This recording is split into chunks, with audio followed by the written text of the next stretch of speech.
Hekk kif mingħajr il-ġimgħa li ġej se terġa' tibda dur ir-rota s-sidien tar-ristoranti u l-lukandiera, f'konferenza tal-aħbarijiet il-Ministru għat-Turiżmu Julia Farrugia Portelli saħqet li Pajjiżna Huwa Destinazzjoni Sigura. L-akbar branding li se jkollha Malta hija li Malta hija destinazzjoni safe. Konna konsistenti f'dan il-messaġġ li tajna l-mod kif imxejna f'dawn l-aħħar xarejn u issa anke l-fażi li jmiss il-protokolli ċari li għandna għall-industrija huma mill-aktar sikuri mfassla jitfit mal-awtoritajiet tas-saħħa u konfidenti li minn nhar il-ġimgħa il-poplu Malti jista' jidħol għal pass li jmiss għal ħajja normali tiegħu. Wara li f'konferenza tal-aħbarijiet indirizzata mill-Prim Ministru Roberta Bela tnejn filgħaxija tabar aktar tnaqqis fir-restrizzjonijiet, il-Ministru għat-Turiżmu u l-Awtorità Maltija tat-Turiżmu ħabbru protokolli ġodda għal kif se joperaw l-istabbilimenti u l-postijiet.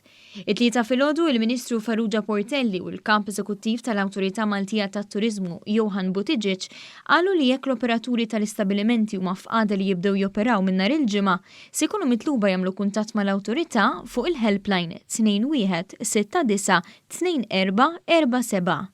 Dan biex issir ispezzjoni fuq il-post ħalli tingħata ċertifikazzjoni li l-post huwa sigur skont il-protokolli apposta li nediet l-awtorità. Din iċ-ċertifikazzjoni se titwaħħal mal-bib tal-istabbiliment biex il-konsumatur ikollu moħħu mistrieħ li l-post huwa sigur. Il-Ministru Julia Farrugia Portelli spjegat li l-ispezzjonijiet se jsiru f'ħinijiet differenti mid-Dipartiment tal-Infurzar tal-MTA u mill-awtoritajiet tas-saħħa. Il-protokolli għar-ristoranti jinkludu limitu fuq in-numru ta' persuni f'kull stabbiliment, distanza ta' 2 metri bejn kull mejda, ħaddiema li jilbsu materjal protettiv bħal visors u maskri u l-użu ta' menus u pożati li jintużaw darba biss. Fil-protokolli hemm ċar li s-servizz ta' ikel buffet mhux permess li jiġi servut fl-ebda ħin, filwaqt li l-kċejjen għandhom jalqu fil-11 ta' filgħaxija. Dan apparti li tipip mhux se jkun permess la barra u lanqas ġewwa fir-ristoranti.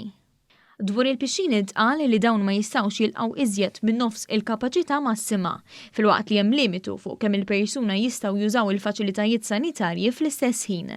Fuq il-bajjiet tneħħa l-użu ta' showers u latrini mobbli. Farrugia Portelli qalet li jekk kif qed joqrob is-sajf kulħadd se jkollu l-opportunità li huwa waqfa żgħira ta' mistrieħ.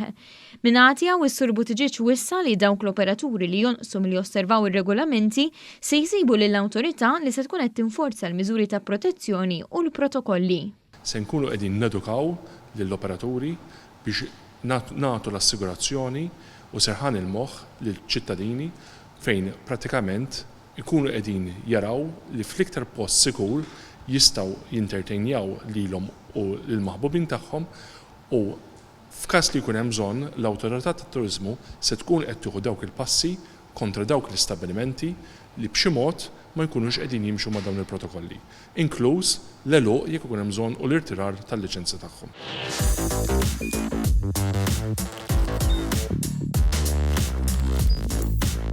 Idħol fuq one.com.mt u hemmhekk tista' tara l-programmi kollha li jxandru fuq One permezz ta' One Play.